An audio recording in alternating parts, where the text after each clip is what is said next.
नाज़रान के कंहिं breaking news ॾींदा हालत सां गॾु गैर गैर सरकारी नतीजनि मूजिबि इन 209 सां गॾु 442 पोलिंग स्टेशन जी मुकमिल रिज़ल्ट मूजिबि पाकिस्तान पीपल्स पार्टी जो उम्मीदवार शाज़िया अता मरी 1,48,365 वोट खणी कामयाबी माणी। संदसि मुक़ाबले में GDA जे मोहम्मद खान जोणे जो 1,32,325 वोट हासिल कया। शाज़िया अता मरी पंहिंजे मुखालिफ़ के 16,040 वोट खणी शिकस्त ॾिनी। नाज़रीन हिकु दफ़ो ॿीहर अवां खे ब्रेकिंग न्यूज़ ॾींदा हालत सां गॾु जे गैर सरकारी नतीजनि मूजिबि इन 209 सां गॾु 442 पोलिंग स्टेशननि जी मुकमिल रिज़ल्ट मूजिबि पाकिस्तान पीपल्स पार्टी जी उम्मीदवार शाज़िया अता मरी 1,48,365 वोट खणी कामयाबी माणी। संदसि मुक़ाबले में GDA जे मोहम्मद खान जोणे जो 1,32,325 वोट हासिल कया। शाज़िया अता मरी पंहिंजे मुखालिफ़ के 16,040 वोट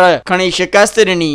मज़ीद ख़बरनि ऐं तफ़सीलात लाइ विज़िट कयो असांजी वेबसाइट www.awamiNewsHD.com ऐं ॾिसंदा रहो अवामी न्यूज़ HD।